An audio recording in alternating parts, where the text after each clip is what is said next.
Lay people, including Christians, really have no business challenging the conclusions of experts. And since the consensus of experts goes against the Christian faith, maybe we ought to consider deconstructing our faith.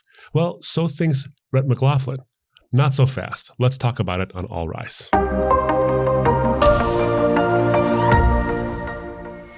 All rise, ladies and gentlemen of the jury. It's me again, Derek Caldwell, with author and speaker Abdu Murray. Abdu, how you doing today, my man? Doing very well. You?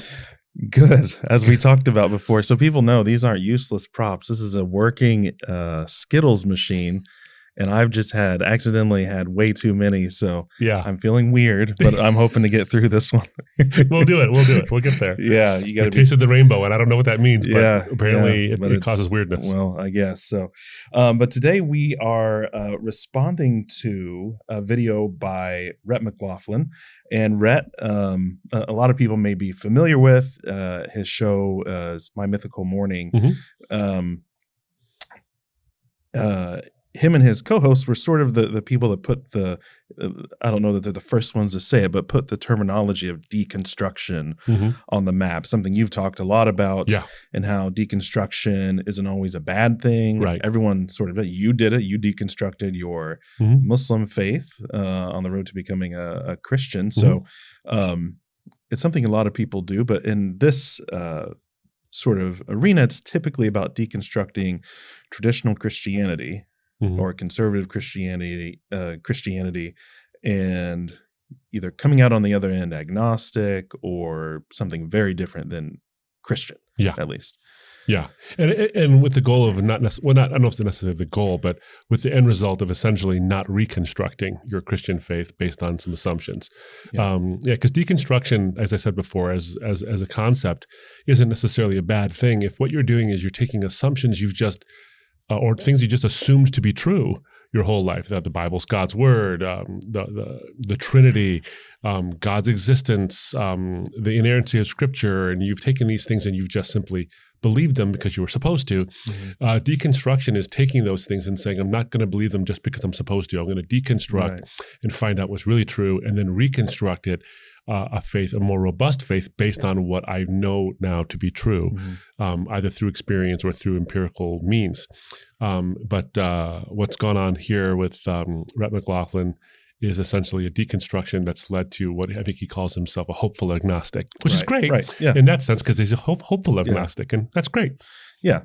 So let's listen to a clip he posted recently about authority and maybe some of the reasons why he eventually the weight of evidence seemed overwhelming to him, and why he started to rethink some of the things that he used to think and teach himself. Hey, did you know that Christians who deconstruct have abandoned the authority of God and made themselves their own authority, essentially becoming their own God? You may have heard that before. I definitely have, because I used to think it and I used to say it. That is, until I deconstructed. I may have put it a little less harshly and said something like, you're leaning on your own understanding instead of leaning on God, but the implication was clear. These people who deconstructed were pridefully trusting themselves rather than trusting God. Now, of course, I see things differently now. I don't speak for everyone who's deconstructed or is deconstructing, but I do think that it's helpful because there's so much talk about it to hear from somebody who's sort of been through the process, because I think we can all understand one another a little bit better. My deconstruction didn't start with the decision to lean on my own understanding. And honestly, it felt a lot like the opposite of that. When I was a Christian, I spent a lot of time making sure that what I believed was true, and that usually meant going to sources that had arguments that supported what I already believed. But it turns out that was pretty difficult to do without running into ideas that were critical of Christianity, because those were the very ideas that I was going to those sources to develop a defense for. And that's when I learned that the bulk of people in a lot of different disciplines, whether that be biology or astronomy, geology, psychology, anthropology, archaeology, neuroscience, and in some cases, biblical studies, had come to conclusions that called my particular conservative evangelical Christian belief system into question. This shook me up a lot. And for the first time in my life, I seriously considered the question, what if I'm wrong? I'd never really done that before. I kept reading, and eventually I got to, I think I might be wrong. And then I kept reading some more, and eventually I landed on, I'm pretty sure I'm wrong. I was scared. I was unsettled. I was confused. But I felt like I had a choice. I, a guy with only a bachelor's degree who had read a few books, could conclude that all these people who had devoted their lives to studying these subjects so deeply were wrong. Or I could trust them, essentially leaning on their understanding. I can already hear the old me saying, aha, I got you. You made the mistake of trusting human wisdom over God's wisdom. I never talk like that, but I don't think that that is quite the gotcha that my old self thinks that it is, because I think that my particular understanding of God back in those days was actually based on my adherence to a very particular school of thought about God, a 21st century American conservative evangelical Christian one. And so even though I would have told you that I got my view of God from the Bible and from the Holy Spirit, that's what I was trusting, I was actually getting my understanding of the Bible and the Holy Spirit, how the Holy Spirit worked, from people, specifically conservative, or mostly conservative evangelical Christians. So I was trusting in a group of people in both scenarios. And I feel like I've got sufficient reason to choose to trust the specialist. I mean, I'm not going to try to convince you of that. That's a whole nother video in and of itself, but that's the conclusion that I came to. I mean, they don't claim to be infallible or inerrant, but I do believe that they are my best hope at understanding what is actually true. Now, I am not saying that there aren't Christians who agree with scientific truth. In fact, some of the experts that I read in those areas, especially initially, were in fact Christians. So making a decision to trust the specialist did not necessitate me no longer being a Christian. It's just that trusting them necessitated me becoming a different kind of Christian than I was. Eventually, in my case, following that rabbit hole led to my deconversion. It's a long story. There's several podcasts about it. It's probably going to be a bore. And listen, I could still be wrong. I still ask myself that on a regular basis. What if I'm wrong? I mean, listen, maybe all these PhDs are deceived. Maybe they're all a victim to some sort of agenda, or they're perpetrating some sort of agenda. That's not the impression that I get. At the end of the day, I think you can develop your understanding of people who have deconstructed by listening to what other people say about them, or you can just listen to them and take them at their word. All right, so we're going to talk a little bit about that. But before we do, I just want to remind everyone, while I've got your attention, if you haven't subscribed yet, please go ahead and do it. You can hit subscribe, click the bell. You'll get notifications when we have new videos coming out, when we go live, and so on. You don't want to miss any of that. And if you're listening to this on one of our podcast platforms, go ahead and follow us there as well. And help us get the word out. Share it with your family, friends, and on social media, and we would really appreciate it. Thank you. Mm-hmm. Okay, so he said a lot there. I love the sort of he's not being a jerk at all. And sometimes you do it's almost like an ex-smoker talking about cigarettes, and this sort of cigarettes are bad, but they become very evangelistic in that, and they have a zeal about it. But I thought it was kind of, he's being open and honest about where he's at and why he's there, and I think that's that's admirable. And I really appreciate the tone. I really do appreciate the tone with which he spoke that. Not only the tone, but also the content with which he talked about one facet of his deconstruction, and it's basically relying on the understanding of the specialists. He kept on calling them specialists, which is interesting because I think specialists are people who have very narrow focus versus people who have a broader focus. And just because you have a narrow focus doesn't mean you're actually more of an expert, generally speaking, than someone who's a specialist who might have a very narrow focus. Oftentimes what we do is we take those people with a narrow focus and then apply their reasoning to things with broader focus, as we've done prior episodes on someone who really likes doing that, who is Neil deGrasse Tyson, who loves to talk about philosophy of religion and philosophical issues and biblical inerrancy and other things like this when he's a scientist, and he speaks specifically on astronomy and astrophysics and peddles and long debunked historical myths about science and religion. Yeah, and so exactly. So we have to be careful of that. But I appreciate the tone with which he did that. And even the understanding of that Proverbs 3:5, trust in the Lord with all your heart and lean not on your own understanding.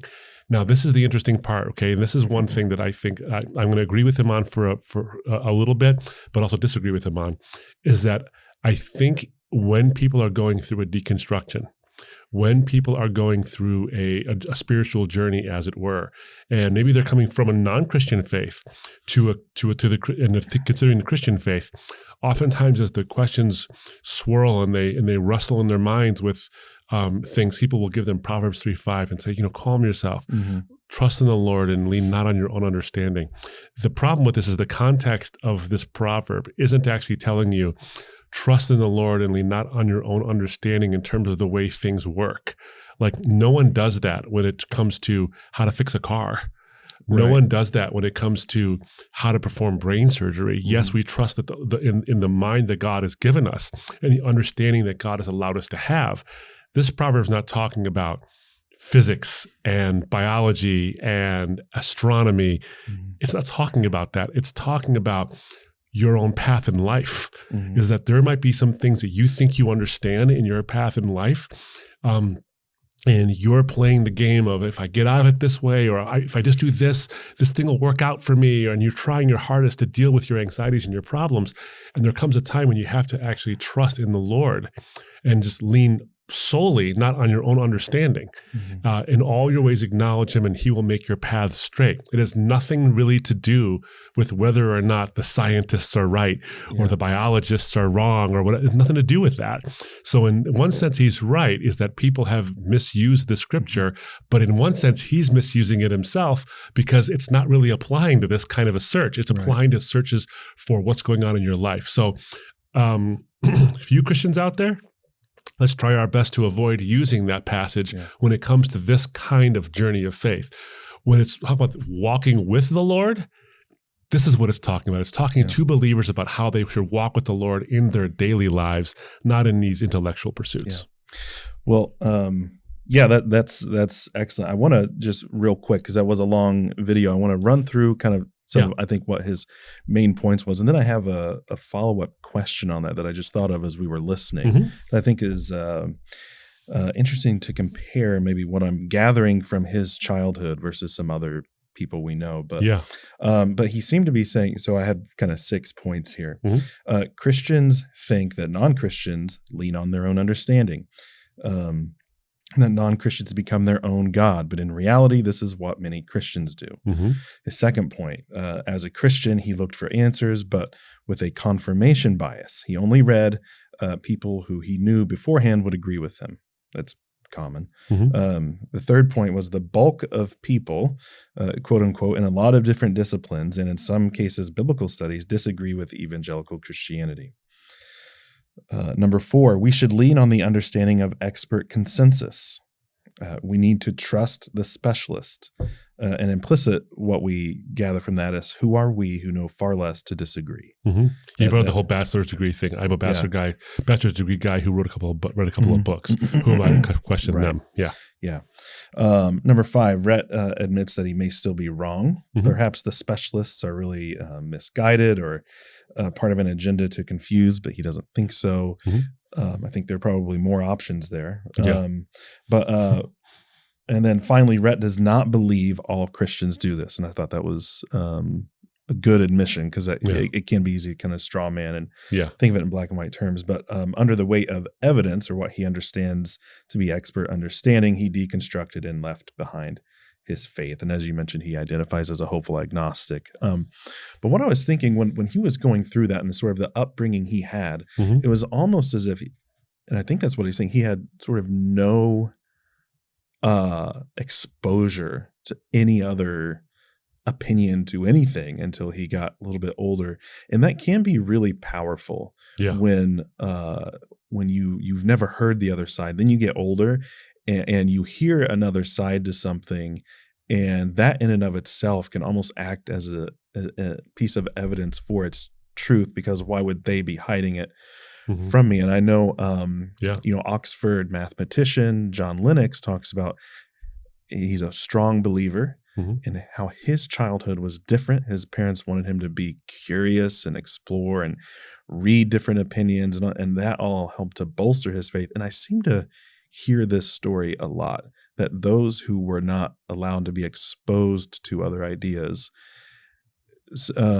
almost rather counterintuitively, will lose their faith more than those who grew up being able to question, but still having this sort and having that open environment in there where the Christians are not afraid of. And I know that that's how you sort of run your own household. I know is read what and come with questions and let's talk about it and whatever. But what have you found in sort of your years of talking to people with all kinds of different backgrounds and baggage and things like that? Yeah, I'd say that I think you're right, Derek, is that the Christians I met who have grown up in a household where questions were not off limits, and that's how we run our household.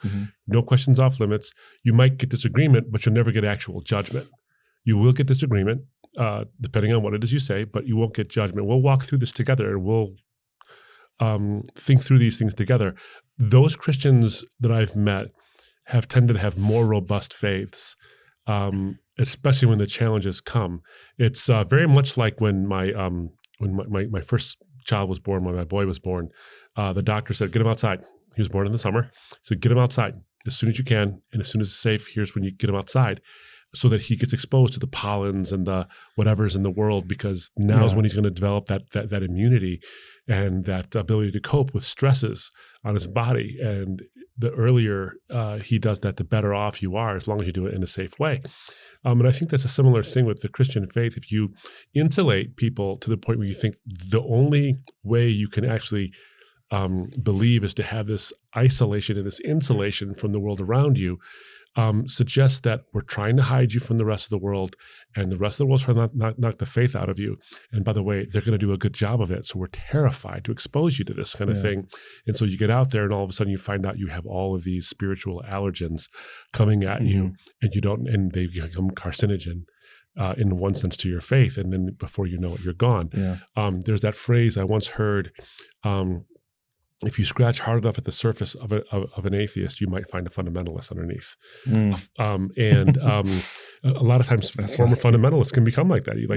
The world, I mean, people who think the Bible dropped out of the sky that way, and who don't have this history behind the canonization of Scripture, for example, or a full understanding of inerrancy, have this almost cartoonish way to do it. And then they suddenly see all these arguments. There's actually counter arguments to this, but there's always been counter arguments. This is not new. The specialists that Rhett is referring to are not new specialists. These are just new people making old arguments that have been responded to for quite some time. Now they might be doing it in new ways, but the reality is that if you expose yourself to these kinds of claims and counter arguments of the Christian faith, don't be afraid to do that, because there are responses to that. And in fact, there are. And he graciously mentioned that there were Christians he was reading, but he was reading only them. And so I don't know him, and I've never talked to him, but it seems to me that a real possibility exists that while he had read some of the experts who came from a Christian perspective, at the time he was doing that, it's like the only experts who are really talking about this with any credibility happen to be Christians. And so when he's exposed to a wider world, we're like, oh my goodness, there are other actual PhDs who know what they're talking about, who don't agree. Why have you been hiding this from me? Now, he didn't say those words, but I could easily see that. In fact, I'll go tell you, not only could I easily see it, I've actually been across the table from people who've had literally that reaction. It's like, if this was such a good case, why did they hide this from me for so long? And that does as much damage to our witness as exposing them to these things only. Hiding it from them could be really, really damaging. So we have to make sure the Christian faith, if it's worth believing, will stand up to scrutiny. And I think that's a good point you make. Yeah, and I think another lesson there too. And then I know we need to move on. But another lesson there too is if you create a caricature of the people who would disagree with you, like they lean on their own understanding, they're trying to rip your faith from you. Then you meet them and they're not trying to do those things. They're not leaning on their own understanding. In that sense, they're actually thoughtful, rational, looking at evidence of this or that, and they're kind and things like that. Even though it changes nothing about the content that you're looking at, it makes it look like you've been lying, or you don't actually. Now, there's something that has that has not been true in your past. And so Right. just by their sort of bare minimum human decency, it seems like they are more truthful. You could have two experts saying the same thing. This one's more truthful because he's the scientist who is kind and rational and those sorts of things. Well, and by the way, that shattering of a stereotype that can maybe get us on a different path is also true for the Christian. Right now, I mean, what do, to quote my friend Danny Bannister, people often think that Christians are mad, bad, and dangerous. And so they come across one who's not so crazy, who's not a bad person and not dangerous. And all of a sudden it's like, wait a minute, Christians don't think the way that I've never met Christians who think this way, who are as thoughtful as you. You can actually reverse that stereotype as well. So in other words, the whole point is get to know people and expose yourself to as much of the outside world that is, while also maintaining a grounding in the Christian faith at the right time. I don't think it's the time for an infant Christian or a baby Christian to get just deluged with Dawkins, Dennett, Harris, all these folks. But there comes a time when you're supposed to be exposed to the outside world. And I think it will actually increase your faith. And you'll find out that the experts, while maybe a consensus by secular standards, aren't necessarily the most powerful arguments, which is part of what we wanted to get to today, is that consensus doesn't always mean right. Yeah. Exactly. So the first bit of this conversation, I'd just like to hear from you on the issue of expertise, because with your background in as a lawyer, obviously you would have to find and interview experts, and sometimes you would have two experts, all the credentials in the world, with difference of opinion. I mean, that's what happens. The prosecution finds their expert and the defense finds their expert. So really walk us through expert testimony and what it means to be an expert. And you brought up some interesting information about the judge's instructions to jurors, because they are called upon to then judge two experts debating, and what right, according to some of the logic we've already heard, what right would any of these lay people, jurors, have to disagree with either one of those experts? And I can appreciate that kind of a statement from him saying, look, I'm a guy with a bachelor's and I read a couple of books. What right do I have? Yeah, it makes sense. It totally makes sense. But the reality is we do this all the time in our everyday walk-a-day lives. But we also do this in courts of law. Specifically, the jury is almost always made up of a jury of lay people who don't have expertise in any particular field that might help them in the determination of the case before them, whether it's a criminal case where freedom is on the line. Sometimes it's life and death. In civil cases, it's usually money or some policy issue, whatever it might be, where a jury of lay people is being exposed to witnesses, and those witnesses are experts, and now they have to judge which of these experts do I actually believe or do I actually think has the truth on their side. And even in bench trials where the judge is the one who decides the matter, the judge isn't a PhD usually in some esoteric or specialized field, and he's got to make a determination. She's got to make a determination on this as well. So give you an example. There's model jury instructions or sample jury instructions, and they're different from jurisdiction to jurisdiction, but here are some we found.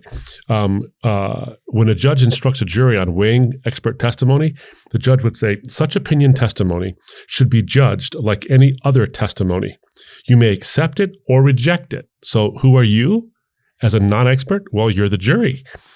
You may accept it or reject it and give it as much weight as you think it deserves, considering the witness's education and experience. So it's not like it's irrelevant. It's irrelevant. The reasons given for the opinion and all the other evidence in the case. In other words, who are you to judge? Well, you're the jury. And juries judge expert testimony all the time, especially when there's conflicting experts who are speaking on a particular matter. So people with dazzling degrees and a lot of letters after their name, alphabet people who come and, give you their expertise based on the PhDs and the MAs and the CSVs and the whatever is coming after their names. There's another guy on the other side of it who's saying the exact opposite. And it's your job not to say, well, forget it. They cancel each other out. They don't. You have to weigh what this person says and what that person says, and whether you believe them or not, or you think that they've made a compelling case. Now, the other part to this too is that before those experts even get there, often they can be subject to what's called a Daubert challenge in federal court. So there's this case. It's the standard now for determining whether an expert can offer a scientific evidence or a scientific opinion on a particular matter. And it doesn't have to be like hard sciences like engineering or physics or something. It can be other sciences as well. And there's a multi-factor test you go through. I won't go into all those because the details could be quite boring. But one of the things that's interesting is, and this goes right to what Rhett McLaughlin was saying, is that trust the specialists, trust those, the consensus of which disagree with sort of conservative evangelical Christianity. Mm-hmm. That used to be the standard in courts of law, where an expert could opine about something if their opinion comported with the consensus of the experts or the consensus of science. Well, that got changed. And I think it got changed rightly so, with the Supreme Court eventually ruled that a opinion or evidence that comes in as scientific doesn't have to comport with the consensus of scientific scholarship on a particular matter, so long as the methodology used does comport with a generally accepted principles of scientific inquiry, and that the sample set was the right sample set, and a bunch of other factors that come into play. The point here is this: is that just because what you're saying doesn't align with the consensus of scholarship or the consensus of science doesn't mean it's wrong. It might be groundbreaking. It might be the kind of thing that in this particular instance is the right way to go. Mm-hmm. So we have to base it not on the conclusions that are reached, but on the methodology that leads to those conclusions. Is it actually sound? And I think that's a very wise principle to take.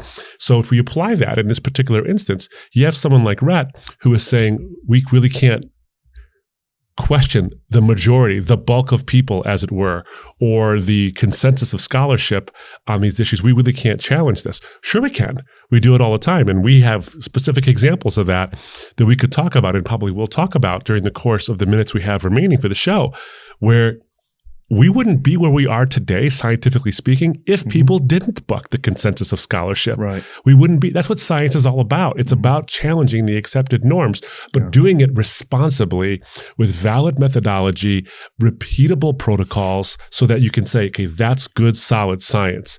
Just because someone happens to believe that Adam and Eve were actual people, and that goes against evolutionary theory, for example, doesn't mean they're wrong. It just means that they're not in the consensus.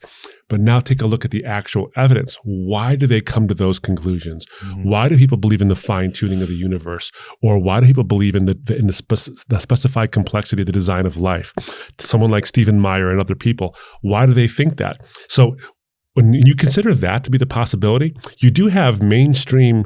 And when I say mainstream, what I mean is not people who are just science, who are scientists who just do ministry, although nothing's wrong with that either. We have great friends who are like that. Mm-hmm. But people who are involved in academic, scientific, or humanities area research, who are in the mainstream, in the one sense, and they are conservative Christians, or they believe in the authority of the Bible. I think of Ard Louis out of Oxford. I think of John Lennox, who you've already mentioned, out of Oxford. James Tour at Rice University, who is doing groundbreaking work in microbiology and these kind of and biochemistry and these kinds of things. Francis Collins, former head of the NIH, or head of the NIH, he might be. Hugh Ross, Dan Wallace, who has forgotten more about New Testament Greek than most people will ever learn. Mm-hmm. Gary Habermas, expert on the resurrection, one of the foremost in the world on the resurrection. Rebecca Carlson, who is a scientist out of Purdue University. These are people who are working scientists, who are actually working researchers, who are come to a different conclusion than most of the consensus. Judge the merits of their arguments, not whether they happen to align with the majority. I think that's the way we should go here. Yeah. So who are we to question? Well, we're people who have minds in our brains in our head and minds with which we can assess the evidence on our own. Yeah, well, and that kind of brings up something else too. So there are experts on if you get dive in deeply enough to any discipline, there are experts disagreeing on things. There's even, and when you talk to cosmologists, they're sort of they know that the idea we have of the universe is going to change. Yeah, we know it is. We know this. The answer can't be this, but this is the best we have. We know far too little to be doctrinaire about it. Yeah, but it's interesting that I think when Rhett was talking, even though there are different experts on different sides, I didn't hear a lot of so for instance, you brought up Francis Collins. So you could say, well, experts disagree with evangelical Christians on this thing. And let's say he's talking about an anthropologist or something like that. Well, which Christian expert? Because are you talking to Ken Ham? Or are you talking to Hugh Ross? Or are you talking to Francis Collins? Right. Because these are three different sort of so what is the evidence you're finding so compelling that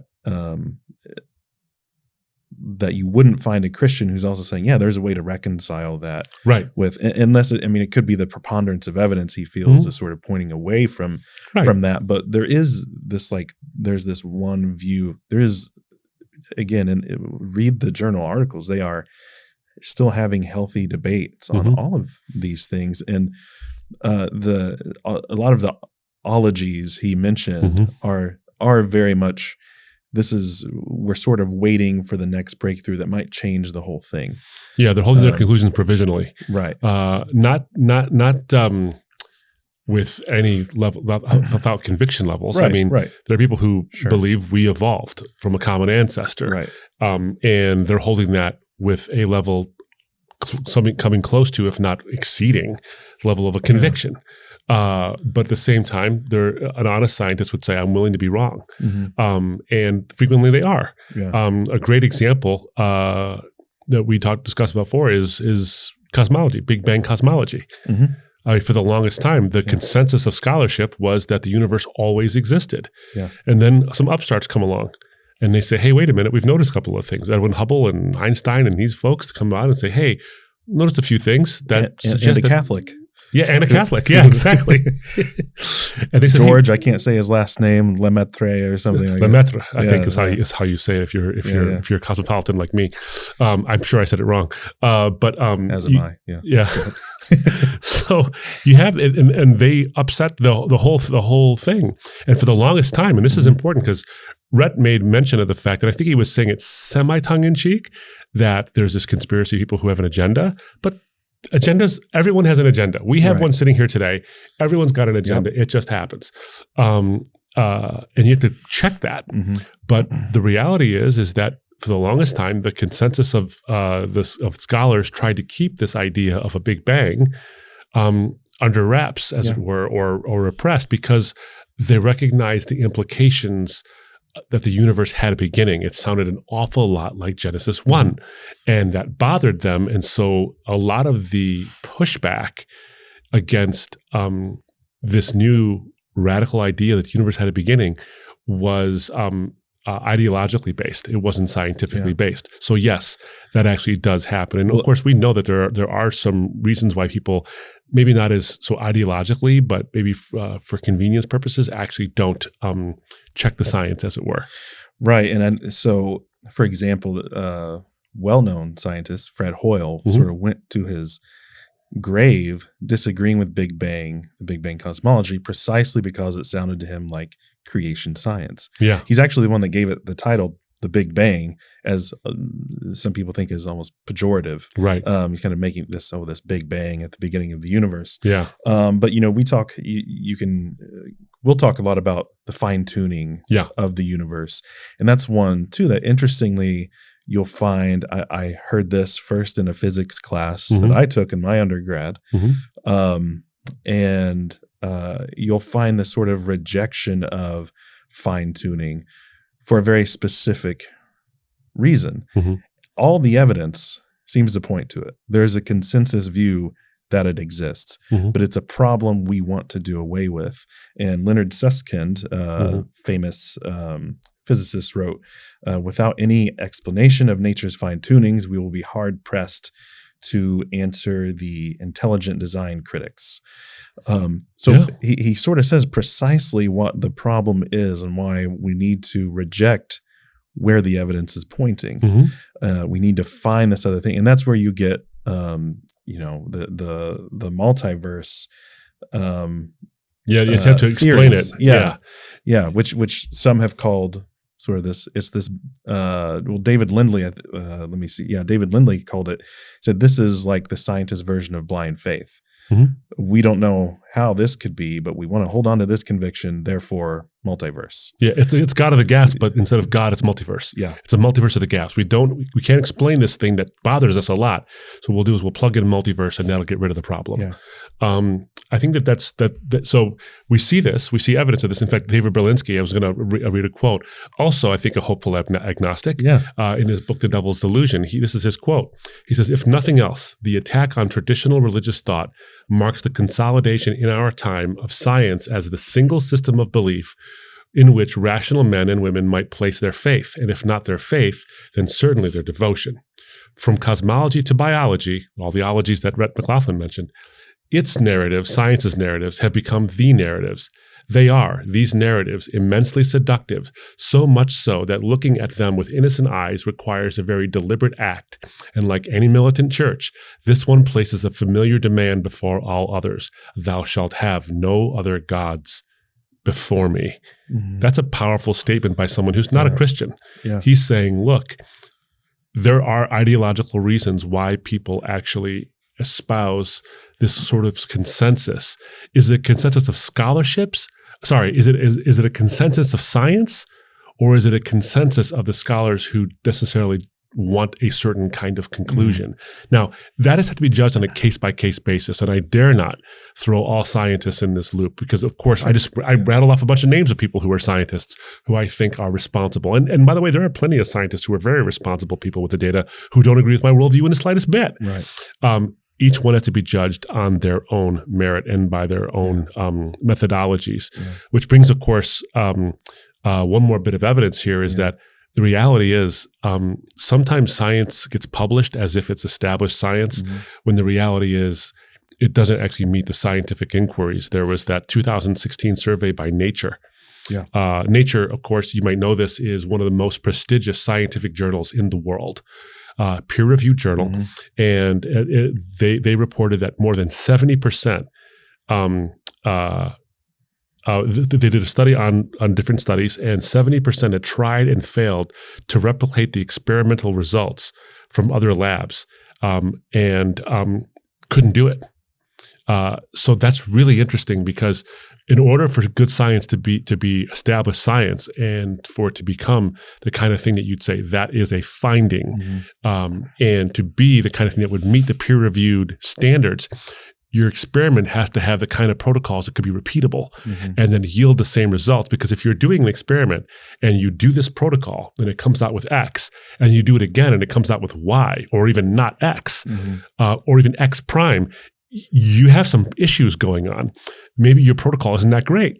But they were finding that the protocols, and this is not only in 2016, but there's other surveys as well, that show that a lot of the stuff could not be repeated, and yet it was being reported as if it was established scientific finding and peer-reviewed and met all the requirements for peer review, when the reality is 70% in some fields weren't even close to being the kind of thing that would rise to the level of a scientific finding. That isn't to say that we throw the whole scientific endeavor out. What it is to say is that when someone looks like they are a part of the consensus of scholarship, are they? And is that scholarship actually, are the findings you're looking at rising to the level of what we would call scholarship in the first place? Yeah, because it should be today too. It should be clear that whatever side of the political aisle you find yourself on, there are people who can point to research, and if you're more progressive or you're more conservative, you can point to certain research and say that is politically motivated. So they're both kind of doing this. And there was a recent article that I thought was fascinating in The Spectator, from Matt Ridley, talking about some of these issues in research, and he's talking about peer review. And when I read this, I couldn't help but have the James Lindsay grievance studies affair in my mind, of this idea of just writing an article that has this, these sort of crazy conclusions and sending them out to people who would look past the flaws in the article because they liked the conclusion. Right. And they passed peer review. It's so he talks about here, he's talking about, peer review. And Ridley says this. He says, peer review, that laying on of hands that renders a profane paper scientifically sacred.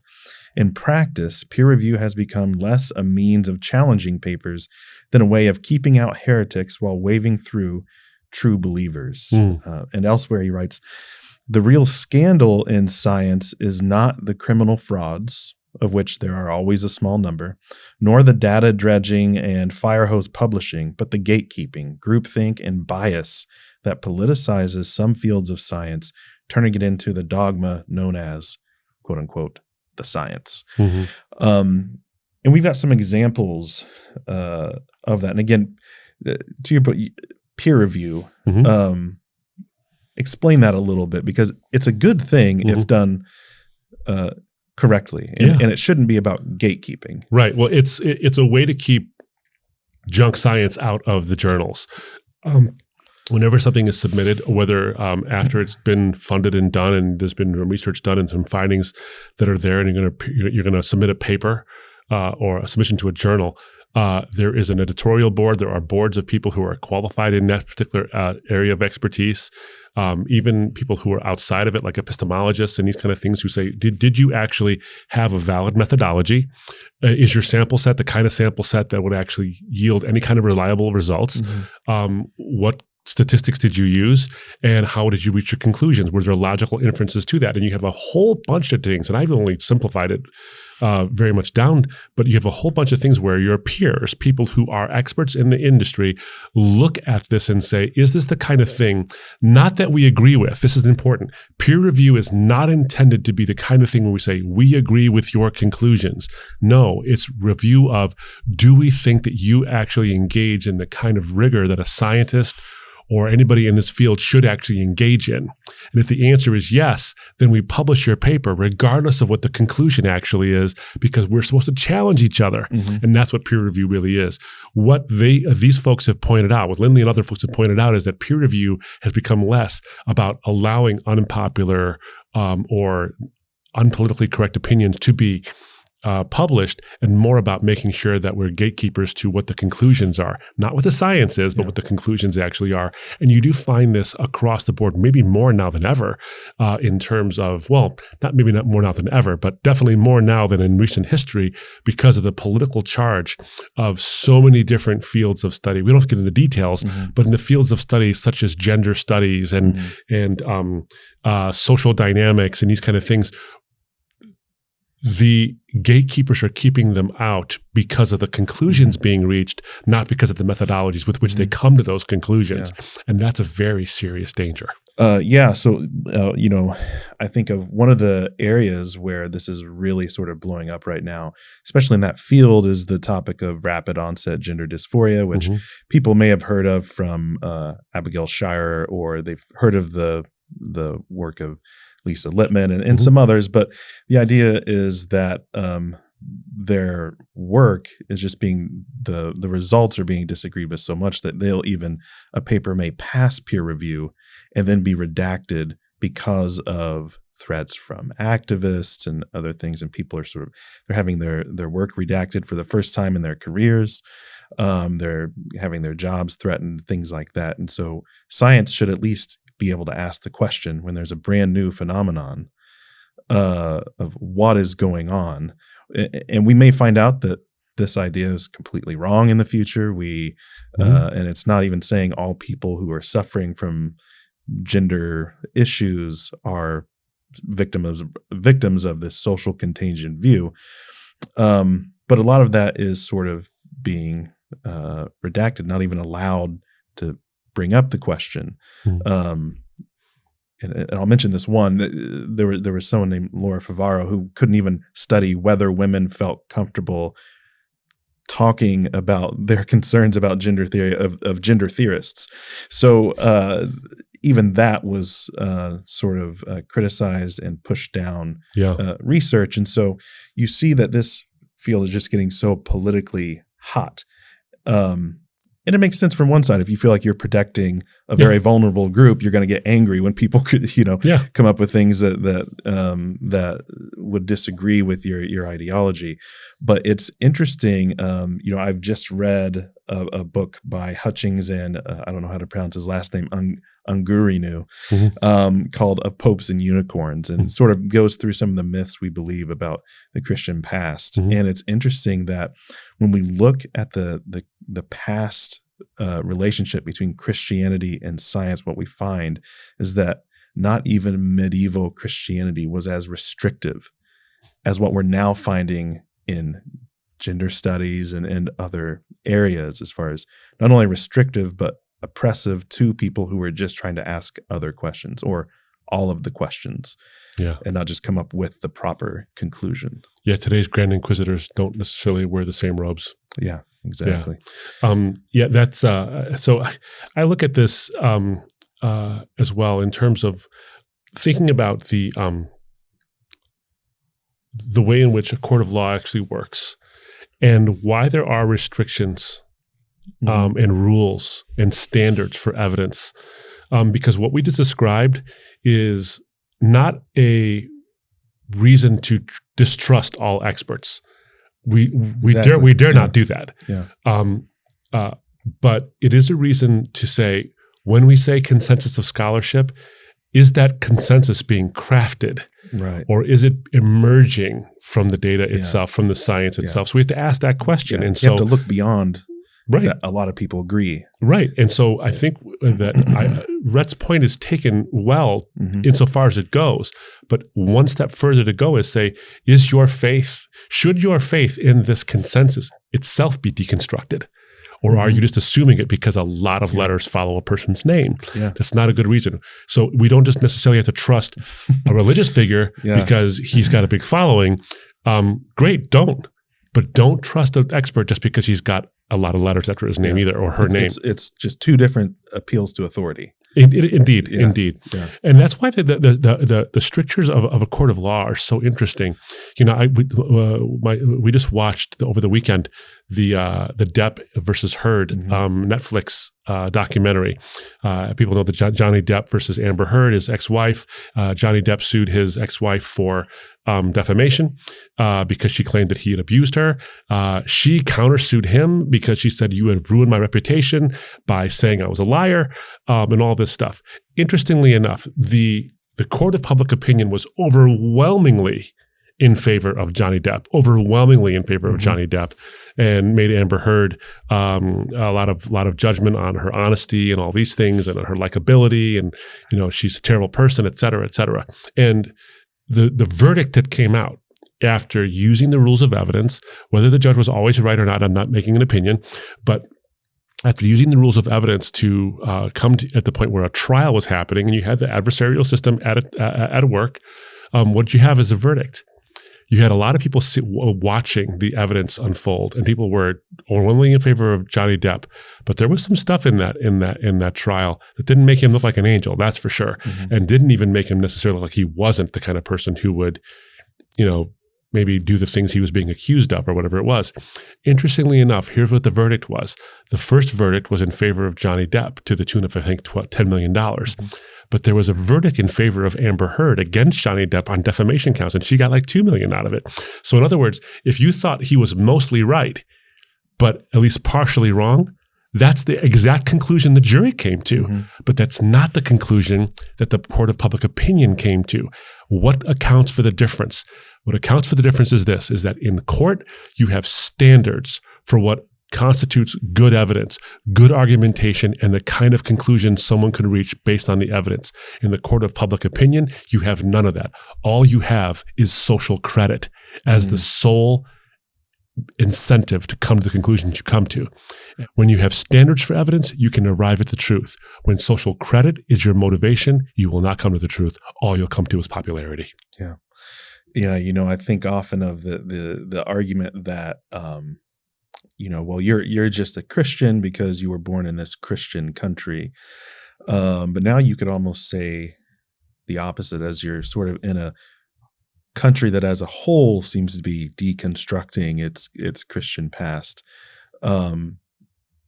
You could say almost the exact same thing in the reverse. You're not a Christian because you were born, or you're formerly a Christian because you were born and now living in a formerly Christian country. And there is a social credit that used to come along with being a Christian, which meant more people probably said they were Christians who weren't. And now, and now it could be the opposite. So not to put necessarily motives on him, but it's just on Rhett, but it's just a reminder to sort of remain ever sort of vigilant that, okay, do I want this to be true? Right. Is there a reason I want this to be true? Yeah. And you might think that the idea of you wanting something to be true ended when you left God behind, but it doesn't. And I've been there. I was an atheist. You were Muslim. There were things that, that I wanted to be true in that worldview. And then it wasn't. And that came through reading people I disagreed with there too. But there's that sort of judgment process and sort of surrounding yourself with a multitude of voices. Which is why I really appreciate the way he sort of ended the whole thing, is that he did say he walked away from the faith completely, but he still admits, I could be wrong. Yeah. And I think that with that kind of an attitude where it's like, I want to know the truth, I will trust God and not lean on my own understanding when it comes to this one thing, is that when the Bible says that God is a rewarder of those who diligently seek him, I think that's true. We have nothing to fear from truth. Yeah. Well, I had one more question, and I thought, well, maybe we could just sort of roll this up in your closing arguments here. But I want to hear what you want people to sort of go away with, but could you also touch on now this crisis of understanding? Can we know anything? If you can sort of trust this most of the time, some of the time, not all the time, and question this, question that.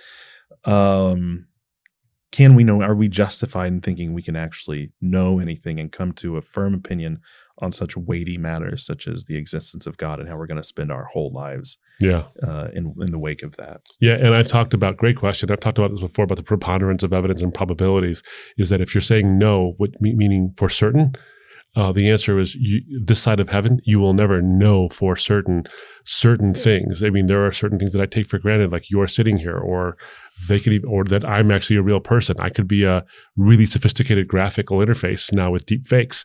So do you know it for certain that I'm actually part of this podcast or this broadcast? But from a naturalistic framework, I don't know how you can possibly come to those conclusions. When you think about it, and Alvin Plantinga talks about this as well, is that where the conflict between science, what science really lies, is not science and faith in conflict, but science and naturalism. Because if we believe things solely for evolutionary purposes, we believe things solely for their survivability or their survival advantageousness, then we believe things that could be false, but they help us to survive.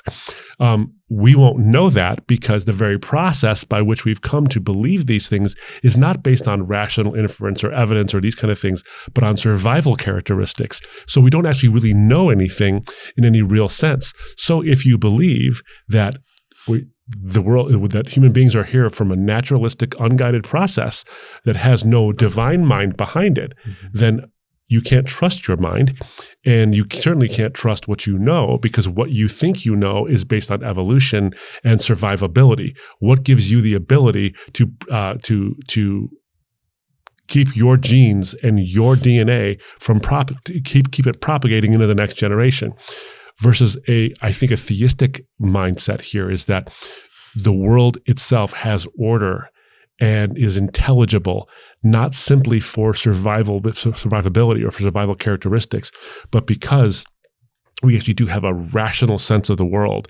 And that rational sense that we have, as limited as it actually is a reflection of the mind that brought an intelligible world into existence at all. So the very fact, as Einstein said, that or he is quoted as saying, is that one of the most remarkable things about the universe, one of the most unintelligible things about it, is that it's intelligible at all. It should be random and whatever. But I think based on the idea that we are created by a mind that is the source of all being, that we reflect that we can start to trust the intelligibility of the universe and our own inferences and our ability to make inferences as well, because we are not just computers that respond to external stimuli, but we are actually thinking people. We are actually thinking beings that have rational capabilities that, as many people would say, many scientists include would say, is that we have no scientific explanation of our rationality in the first place. So a couple of things to take away is Rhett McLaughlin made the statement that he was looking at things that he wanted to be true. And that's confirmation bias. And I appreciate his candor here, because all of us, you, me, everyone, we all have it. We all have confirmation bias. We look at evidence that favors our position, and when we look at counter evidence, we try to downplay it so it doesn't conflict with our points of view. We have to be cognizant of our confirmation bias. But we can disagree with experts. Just because they have expertise in a particular field doesn't mean that there isn't a counter expert to that, or that maybe their conclusions are based on personal reasons or biases of their own. Because if we all have confirmation bias, then the experts might have their own confirmation bias as well. Who are we to judge whether someone has that bias? Who are we to judge the experts? Well, we are a jury of peers, people who can, in fact, look at evidence and decide for ourselves whether or not that makes sense, and look to other sources of evidence as well to see how the world really is. So who are you? Who are any of us? Whether we have a lot of letters after our name, or we're someone who's never gone to school beyond the 10th grade, we're people with rational minds.